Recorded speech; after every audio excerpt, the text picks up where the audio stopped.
Hey guys, what's going on? Welcome to Embrace the Power. Me and Mike here down here in Tampa, and we got Fitz on today. We're going to be talking about her new book, Supercharge Yourself, and how to get back into fitness after having some challenges in life. How you doing, Mike? What's going on? Oh man, not much. Grinding. Welcome, Fitz. Congratulations on the book and congratulations on coming back to Embrace the Power. Thank you. I'm so excited to be here, and I love you guys. So thanks for having me. Thank you. Hey Fitz, this is a powerful book. I got my copy of it right here. So hey, I appreciate you signing it. It's good stuff. And I was going to add the big challenge you had is you got multiple books out there. You got about 5 out there. But before we get deep into that, how are you doing? Because you're doing all these races right now. How's that going? At race announcing. Yeah, I've been in the middle of a pretty heavy gauntlet, and what a blessing that I have so much work and so many wonderful events to serve and athletes to take care of. But yeah, I just got off of a 3-month solid gauntlet of every single weekend being at another wonderful city around America, which is a lot of fun. It becomes, it kind of wears on me after a while, but the blessings far outweigh any of the negatives of travel, et cetera, et cetera. And you do a lot of travel. Hey, well, I liked your post about the hotel thing. I thought that was pretty ironic when you put that out there, and then all those women piled on your feed about it. Like, hey, you're right. You're right. You don't give somebody your hotel where you're staying at when you're announcing. I agree with that. Yeah, I randomly have to make all these little minor safety maneuvers that I'm sure other single female travelers probably consider. But yeah, I never mention where my hotel is publicly until I'm gone, or I certainly never tell a local who's like, where you staying? I never say those things. So I basically do everything I can to not end up a Dateline story. So it's just part of the deal, and I don't mind it. Awesome. That's on point. Hey, so what caused you to write Supercharge? Because I know you wrote the book on cancer, and thank you again for writing that and sending a copy to my friend who has cancer and who's going through. Jill is going through that battle with cancer right now, and I appreciate you sending that book out to her. I appreciate that. Well, thank you for ordering it. Yeah, it's a blessing to be able to support people and guide them through. I mean, cancer's everywhere, right? And we have so much control. So be able to help a person go from sick to strong or slow that decline during treatment is very important. And it was very impactful during my treatment. But you Supercharge, the exact formula for fitness, weight loss, and longevity. It's the career book. It's the one I've been wanting to write since I started teaching fitness. Of course, I didn't know what I knew then, what I know now. Or I didn't know then what I knew now. So I'm glad I didn't write it yet.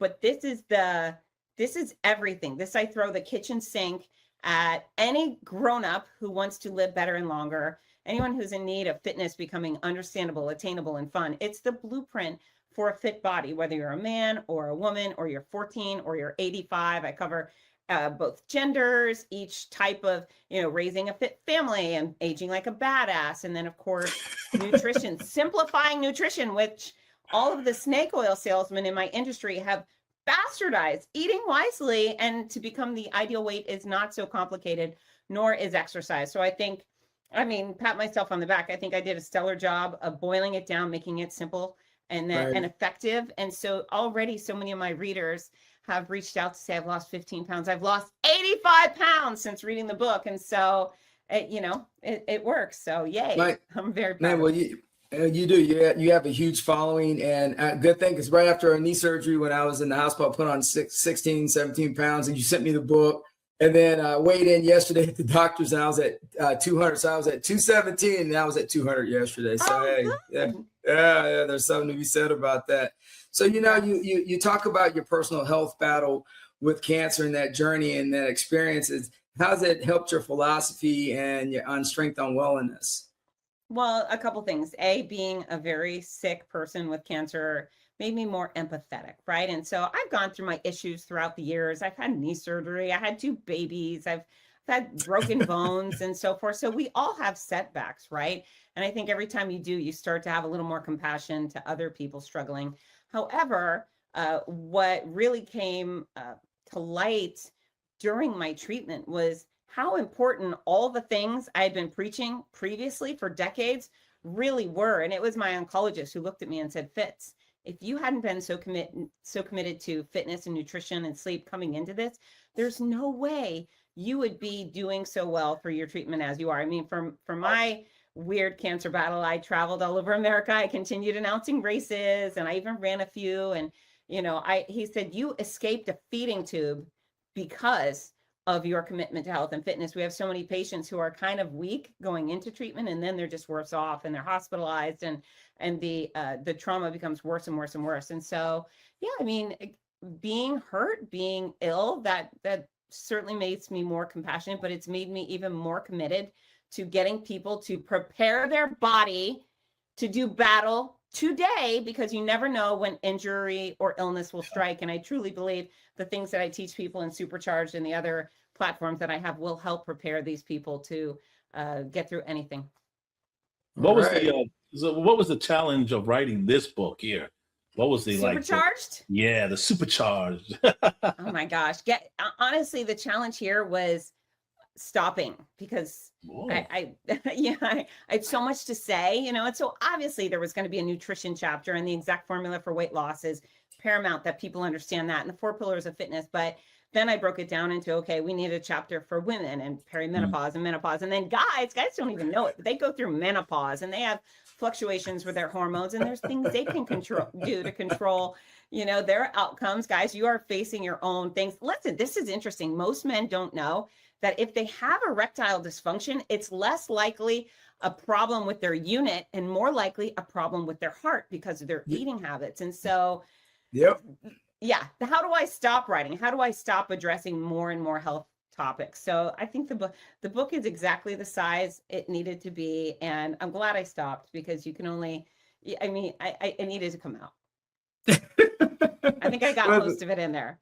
Well, it's a hell of a mind shift. And I mean, you talk about men's health, and I think we just got out of June for men's mental health. And I think of the struggles right now is that we're so sedimentary. And then the other thing is, one thing is, and I was in the hospital getting my knee replacement. What I did notice after, you know, I got your book, and it was ironic, is a majority of the women that were in rehab when I was there were dealing with osteoporosis. So they had broke hips, broke wrists, and men were dealing with knee replacement. And the funny thing is, the more overweight you were, the longer your struggle to get, you know, to get to recovery. And so while I was in rehab, it was really ironic that because I was in shape, my rehab was not as long as other people. So you really, what you just said, it does matter how you go into that surgery or into those treatments physically. Yeah, I mean, you just said a bunch of things there. I mean, if I'm going to be 70 and choose, or even 50, whatever, if I'm going to choose a burden, I'd much rather have a joint replacement than have osteoporosis, which you can't undo, right? And so men have a lot of joint replacements because they're so freaking active, and they play sports, and they're in the military, and they're rough and tumble, and they're constantly working their body. Women of a certain age are in the hospital because they have fallen down because their mothers told them, do not strength train. You will look like a bodybuilder. And because of that, their bones got weak. You know, it's less about having big, powerful muscles. I mean, yes, powerful muscles make you less prone to injury, strains, sprains, and tears, but strength training builds bone density. And that's just such it's an ignorance from long ago. And I don't call them ignorance because I bash them. It's just a reality. They didn't know any better. And so they harmed us with that terrible information. I'm so fortunate that at age 14, blew my knee out playing soccer, went to physical therapy, and that therapist told my mom, you need to have her join the gym or she's going to re-injure this knee. And so I've been strength training my whole life. And so I'm less likely to shatter like glass like most of my peers and their mothers. But yeah, I mean, it matters. Either you put it, you know, people think, oh, I'm putting in the time today. I don't need to be at the beach this year, so it doesn't matter. No, your efforts today will pay off in 10, 20, 50 years. So if you would like to live long, well, that's only a fun time if you're living well. And so just do what I tell you to do right now, and everything will be right. Awesome. That's interesting. So I got a question. In your book, you outline the actionable steps rather than extreme quick fixes. How do you help people break out to that cycle, extreme diets and stuff like that? That's interesting. Yeah, so I actually have a chapter called Why Diets Are Dumb, and I go after keto and intermittent fasting and all the BS that people have shoved down the consumer's throat for years for the simple purpose of stealing their money. That's it. The people who have promoted any and all of these diets have just been after your money. I hope you know that, and I hope you hate them in return. And if I could go around and punch every diet and supplement salesperson, weight loss supplement, I'd go around and pop them in the face, no problem, because I feel that angry about what they've done to society at large. But yeah, I mean, the reality is diets are temporary measures that lead to temporary results, and they only last for a short amount of time because there's usually some radical maneuver or extreme suffering involved, and people can't maintain it. Instead, I teach people how to eat the right amount of the right food for the specific size they want to be. So if you want to weigh 173, exact formula for weight loss will get you there. If you want to weigh 132, exact formula for weight loss will get you there. It's so precise and it's so easy, and it comes with zero radical restrictions. And so that's why the people that I coach, guide, whether it's through podcasts or executive training or my books, why they're all successful and they keep their weight off is because I haven't told them to do anything that's unreasonable or unmaintainable. Right. You touched on a thing called small wins. So, and people yo-yo and they go back and forth. So how do you kind of explain that? How you make sure people see that they got to have some small wins to get to the big, to the ultimate prize? Yeah, it's game planning, right? If you're going to accomplish anything, you need to know what those benchmarks are. And so before you can gain or lose 100 pounds, you need to lose 5, and you need to celebrate those victories. The same things for your efforts in strength training. We're not all of a sudden going to be 100% stronger. We'll be 2% stronger. And all I ask for folks or guide them to be is 1% better every day. That's it. We're just striving for 1% better every day. And if you do that with nutrition and exercise and sleep every day, right, a month from now, you're going to wake up and feel, wow, I feel uniquely good. 3 months from now, it's going to be hot damn, look at me. 6 months from now, you won't even recognize yourself. You won't believe how far you've come with the simple intention and action associated with getting 1% better every day. Wow, that's on point. Right?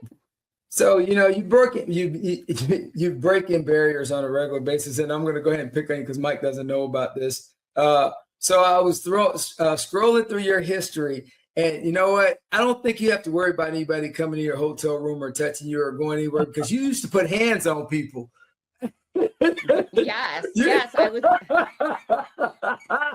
You used to put hands on people. And could you talk a little bit about that? Yeah, for almost 10 years, I competed as a full contact kickboxer, and it was easily the most fun thing I've ever done in my entire life. And boy, have I done a lot of fun things, but that remains my number one favorite fun thing ever. And, my favorite part of fighting was, I'll say kicking people in the head, but it wasn't just the act of picking my foot up and dropping it on somebody's face. It was tricking them into leaning their head into my foot and causing that head-on collision. It was so fun. I just loved it. She's full of violence. I know. So, violence. All right. Yeah. The reason I brought that up is because, the discipline to do kickboxing or any martial arts. So what did you take away from that experience of 10 years of because that is a high intense sport. What did you take away from that as the person you are now? Well, there's a couple things there. I mean, I am willing to do whatever it takes to get what I want. That's number one. My first fight, I had to drop 14 pounds in 8 days to get in the ring so I can meet my opponent's weight. And I did it because I wanted it so bad. Previously, I'd wanted to lose weight. I was a kind of overweight teen, and I just was never committed. But when I had that carrot dangling of getting in the ring and fighting, I went, yeah, I can lose 14 pounds, no problem. And I did it. And so that mentality, that belief in myself has really helped me do everything else with my work. I mean, writing 5 books, that's not an easy task, but when I decide I'm going to do something, I do it. And most importantly, I would say all of my successes, all of my failures, all my struggles, all my injuries, all my time being disciplined and motivated and getting shit done as an athlete prepared me for cancer. If I did not already have that mental capacity to do hard things, to push forward, I mean, running races, left foot, right foot, left foot, right foot. I don't know. I mean, I try to make it fun as an announcer, but it is a burden to keep moving forward. And so when I was faced with 21 rounds of chemotherapy, that was a long time, 15 months of being poisoned. It felt like it was never going to end. 33 rounds of radiation, surgery. Every time I showed up, there was something else I had to do that was really hard. But because of my time in sports, I kept showing up. And when I got sick, I got up anyways, and I did the thing I needed to do because it got me to my end goal. And so if anyone has kids and you're not putting them in sports right now, you are failing your child miserably. It doesn't matter what they play. It doesn't matter if they're good or they're bad, but the lessons that go along with athletics and physical demands are just beyond words. And then the next thing that is similar, which I didn't have the benefit of, would be being in the military. That also prepares you for every Absolutely. challenge in life, for sure. Yeah. And that's what the conversation I had with Victoria, and I was just on NBC a couple of days ago. And this is the same conversation we had, was because I explained that to her. I said, look, I don't care about academics, because here's the deal. Nobody is going to ask you your GPA when you go for work. But what they're going to ask you is, can you navigate a complex situation with complex people? And then what do you do in complex situations? And I said, the good thing about sports is if you're on a team sport, you have to learn how to navigate personalities and mitigate, certain situations while you're there. So the reason I force you into sports and your sisters into sports was because I need to make sure that you're ready for the workforce, because it's a cutthroat business. And she was like, she's starting to see it now at 22, but she's like, Dad, now I understand. And I said, that's one good thing about the military and being a sports person and the military, you get that dual situation where you're able to, mitigate most situations. Well, here's a little sidebar, and we don't have to go all the way down the rabbit hole, but a few years ago, I had a hunch and I had my interns do some research. It's like 97% of all school shooters across time were not involved in sports. Well, that's right. So yeah, get them involved, get them comfortable being uncomfortable, get them in a position where they have to lead, they have to follow, they have to win with grace, they have to lose with grace. All of those things, allow people to become humanized and better at social situations, and it puts better adults and leaders in their life. And so yes, the games do count. Brian Kilmeade wrote a book many years ago. It's called The Games Do Count, and they certainly do. They've made I think in my life.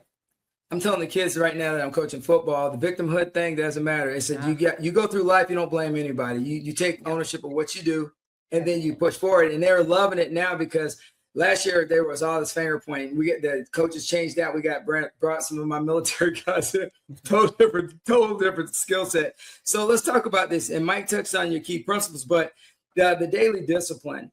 I think, and somebody said this the other morning at the gym when I go, because I always go at 4 or 5 in the morning. And one guy said this: the hardest thing about this is walking through the front door. And so, how do you kind of help people, coach people with that daily discipline? Yeah, well, I love that word discipline. I love discipline in general. So many people, they come in and say, well, I'm not motivated, or I am motivated. I have a high school reunion or a wedding or a beach, whatever coming up. And that's motivation, and motivation wanes. Discipline will not. And so if you're good, if you're motivated, yay for you. I don't care. Do you have a mission? Do you have a game plan? And will you execute it? It's the execution. That's your discipline. And either you're going to do it or you're not. Decide in advance. Does having no back pain matter so much to me? Does having stamina to be able to play with your grandchildren, does that matter to you? Does having a 6-pack at the beach, whatever your fitness goals are, doesn't matter. And if it is, you get it done and you blame nobody. It's one of the things at the beginning of You Supercharge, I tell folks is, tomorrow morning, get up and get naked and stare at yourself in the mirror, just right there. And then make a list of 5 things you love. I have sparkly eyes, my hips are really strong, whatever, just 5 things you love about your body. And then make a list of things you want to improve. And here's the reality is, besides your genetics, which are really just your height, your weight is not your genetics. Right. You are responsible for whatever you see. So if you look in the mirror and you see someone who's terribly overweight or out of shape or any of those things, you did that. Nobody showed up at your house and bought donuts or cookies or whatever and shoved them in your face. Nobody opens up your jaw and smashes food in there. Every bite you take is on your own accord, unless you're a quadriplegic, then bless your heart, right? Right. And then the same thing for exercise. If you're exercising, yay. If you're not, boo. But you're doing that. There's nobody who can stand in between you and your mission to exercise. Do not blame your children. You do not bring them into the world to get sick and die on them. Your children are incentives, not excuses. But yeah, you write down, this is what I like to improve. And if you look at yourself and you're not happy, take 100% responsibility. I did this to me. And if you do that, then you have the great benefit of knowing that you are in full control of your Right. outcomes, and you can undo it and you can make it better. If you are blaming your aunts and uncles because they were overweight, or your grandparents, whatever, they didn't pass obesity onto you. They passed on their shitty habits, and you decided to adopt them and keep them. Love it. Right? Love it. Let's be real. You're not overweight because they're overweight. They taught you bad habits, and you said, okay, I'm on board. I'm going to keep them. So get rid of their crappy habits and move on and be the best version of yourself. You have control over yourself every single time. And I'd love to help these people execute that control. And just, you know, doesn't it feel good to feel good? Don't co-sign. Don't co-sign. I know. I get so passionate. And that's correct. Yeah, that's correct. But can we also focus on, this is just my opinion, and it's really good information you both are saying, because we all work out. And Vince works out a little more, you work out and I work out, you know, and I'm feel great where I'm at. But sometimes it's like, isn't it sometimes we're taking it a little too much, where other people's like the criticism kind of mental messes, I don't want to say fuck up, but messes it up a little bit, you know. It's like, oh, okay, you know, because people suffer from stress, anxiety, and stuff like that. And the increase, you know, it's just my opinion once again, but the increase of anxiety, stress, and overthinking, and then we're also adding this other layer, like it's nobody's fault but yours. Isn't that kind of like a little pushing it too much a little bit? No, I think it's empowering. So number one, mean people suck, and their opinions of you are none of your business. So some people might think I'm too lean. Oh, she's too thin. I don't care. It's my weight is none of your business. So I don't listen to anyone's opinion. If they don't like my blonde hair, take it. If you don't like my trimmer body, take it. Doesn't matter to me. You can hate me all day. I'm going to do what works for me. And then when it comes to beating yourself up, that's a terrible idea. Never talk to yourself the way the things some people say to themselves, they wouldn't allow another person to say to their best friend. Or if somebody else said that to you, you'd punch it. You'd say, why were you saying that? So be kind to yourself. That's why I say start with the 5 things you love. And I'm a former, I had an eating disorder. You know, I was an overweight teen who was a bulimic. And then I was my mother told me I looked like I was in the Holocaust when I was going through cancer care. So, which was not, I know, thanks, Mom, right? And so the reality is mental health is incredibly important. We all know that. I mean, we know it. But if you went to any mental health provider across the world and said, I'm stressed, or I'm anxious, or I'm depressed, the first thing they would say is, are you exercising? Because exercise is one of the most proven forms of stress relief. It boosts your serotonin and your adrenaline and all the feel-good endorphins. And so health and fitness is something you move towards. Obesity and shame is something you move away from. And I don't want to beat anyone up from wherever they are right now. I mean, listen, if you are listening and you think, oh my God, she's telling me I'm out of shape. No, you decide if you're out of shape. Your standards are your standards. I'm not imposing anything on you, but I'm going to tell you, the stronger you are, the better your endurance, better your flexibility and balance, the less likely you are to have those sprains, strains, and tears, and more likely you are to have energy, less likely you are to have back pain, the more likely you are to have professional success, personal success, lots of great sex. I mean, you're more likely to be successful in every aspect of your life if you're taking care of your health. And I get riled up about it, and I'm so passionate and bossy because I care so much. And I've seen the changes in people. When I started teaching fitness at 14, my gosh, it was cool to see people change their bodies. But I had been working at a women's fitness center. Again, I was in high school. And I started seeing like, oh, these women not only are they in better shape, physically feeling good, but they're standing up straighter. All of a sudden they were dumping bad jobs and getting better jobs, or they were dumping bad men for better men. And they were just doing better overall. And that's what made me want to pursue this career is, you know, they talk about the magic pill. There's a diet pill, it works, whatever, blah, blah, blah. No, fitness is the magic pill. If people bite off on reasonable amounts of exercise, deliberate exercise, watching what they put in their mouth in an intelligent way, and getting quality sleep, everything in their life will upgrade. And then those things will also benefit your mental health. And I've got some strategies for mental health as well on the fitness side of things. But yeah, Mike, it's never about beating people up. It's about empowering them and saying you did that and you own that. I think that should be exciting for someone who's in who's in poor health right now, because then they might go, oh, you're right. you know what, I can make change, rather than thinking I'm just a victim here and this is who I am and I'm stuck being this way. No, you're Oh, not. I love that. You know, I was thinking about, you're talking about, well, I still do believe in bullying and body shaming, because my daughter Tori, when a couple of years ago, I got out of the shower and I came out and I had a t-shirt on. She said, Dad, you said that I have to wear t-shirts around the house. I was like, oh, what's up? She goes, you always had a six pack. And I stood there. She goes, you either got to get back in shape and be, because you have to be the hot dad. You know, she literally says this. So she's in high school at the time. She was junior. I was like, that's cold blooded. So then I started getting back in the gym, going full time. And then one day I made a decision to do the bodybuilding thing.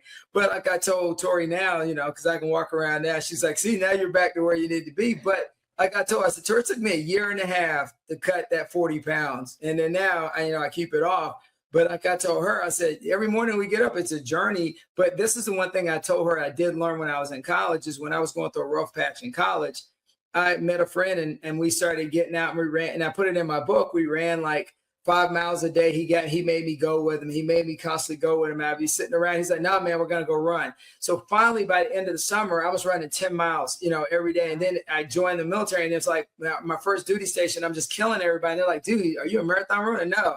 What happened was I got around a positive person. And at that point, I learned something very important. There's only one person going to get my sorry ass off the couch, was me. Second was I had to be consistent. And then the third thing was it had to become a lifestyle. And when I made those three things happen, my life has been easy peasy lemon squeezy, Well, easy peasy lemon squeezy is what we all aim for, and fun and fabulosity. And for your kid to walk in and say, damn, Dad, you look great. All of that. What's interesting to me is how many people, so I oversee many people losing lots and lots of weight. And right. For the folks who were morbidly obese or obese and they lose colossal amounts, it's when they lose so much weight and they finally start getting towards a healthy weight, their family starts chirping in. I'm glad you're bringing that up. Are you sick? Whoa. And where were these people when they were overweight? Like, nobody speaks up when their friend is on, death's door, or a heart attack or a stroke or type 2 diabetes. Yeah, all this stuff. And people are too afraid, tiptoeing around their obese friend because they don't want to hurt their feelings. Trust me, your friend knows they're obese. They know they're obese. If you reach out the olive branch and say, hey, I'm concerned, can I help you? Can I buy you this great book you supercharged? Or here's my favorite podcast, or maybe we could go for walks together. But instead, the people surrounding this person that is literally spiraling out of control, they reserve their comments of concern for when that person starts getting close to an ideal weight. It just boggles my mind. And that's in the book too. I talk about that. Gosh, I got a lot of rants in there. I hear about it at the gym all the time, where people aren't friends with friends they used to be friends with because they got in shape and their friends didn't. And so they're no longer, that's a normal conversation in the morning. So you touched on the key principles, and Mike kind of touched on it. So which principle out of Supercharge do you think is kind of like the major struggle for most people? Gosh, I would say what you put in your mouth, nutrition. And So the book, it's You Supercharge, and then the subtitle is The Exact Formula for Fitness, Weight Loss, and Longevity. And so I've been preaching the exact formula for weight loss for my entire career. It's based on a simple study that says, on average, humans burn approximately 10 calories per pound of body weight per day.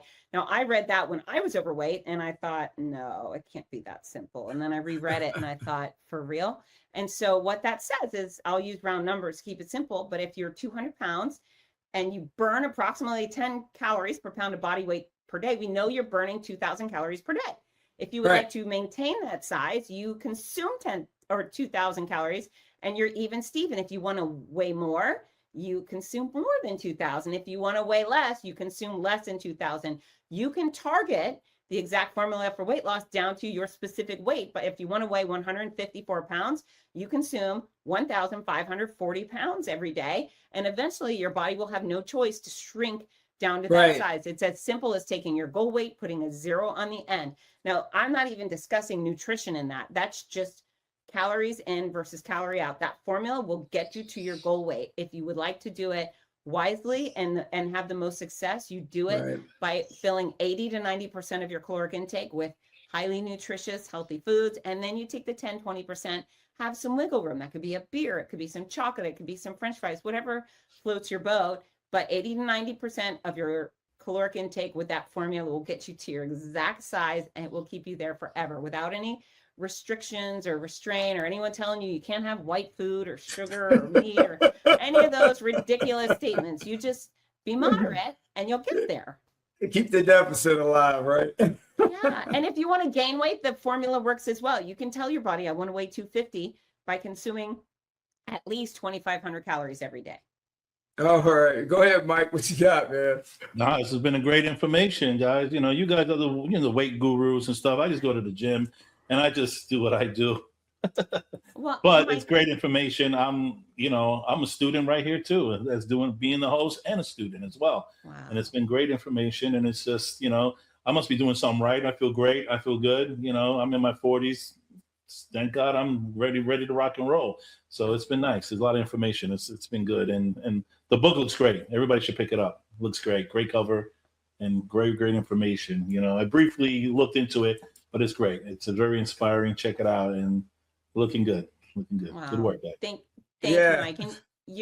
And you're the target market, right? As someone who cares about their health, maybe doesn't have all the answers, would like to know a little more, perhaps a lot more. But Correct. yeah, the book is written for you. And and I love that you're like, I'm just a guy doing my best. That's what most of society is. People just, well, hopefully what we would hope is that everybody's trying to do their best. And gosh, if they could get this simple, fitness is it's a simple formula. I always say I have a master's degree in the most simple, stupid science on earth. It's watch, put in your mouth, move your body regularly and get some sleep. And then, gosh, the whole world opens up and in a positive way. So yeah, thanks, Mike. Yeah, no problem. And hit the nail on the head. Everybody, try to do your best. And don't worry about what anybody else said, Try to do your best. And I try to do my best as well as a person. You try to do your best. And Vince, he's supercharged too. He does nothing but the best. So, yeah, he's definitely supercharged. I'm definitely supercharged. And hey, look, a month after a knee replacement, look, hey, I'm squatting. You know what I'm saying? Oh. So guys, real quick. All right. So I'm going to touch on this real quick. So, there it is. All right. So Fitz's book's out. Here's the deal. You need to get out there, get a copy of it. She actually does sign autographed copies. So if you don't need it, send it to someone you care about. It's a top-notch book. Also, I'm not going to let Fitz get away without doing this. I told her I had a surprise for her. Also, guys, hey, do a petition. Support her. She likes to try to work with Washington, D.C. So she has put a proposal together. She did send it up to D.C. I kind of helped her, recommended her. So if you get a chance, send a shout out to your local congressman or senator and let them know that Fitz is one to work in Washington to help with the fitness programs in the state. So Fitz kind of can give us a little background on why you want to do this initiative.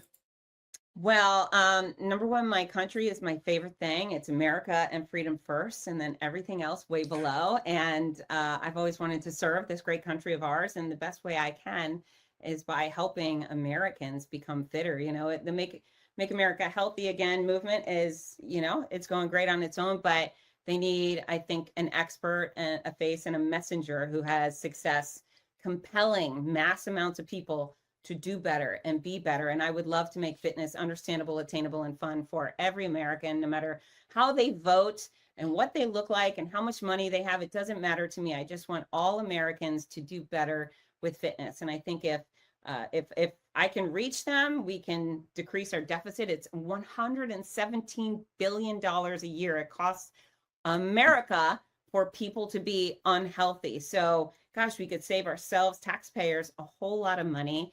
And I think increase our productivity, because that's what fit people do. They do more, they do better.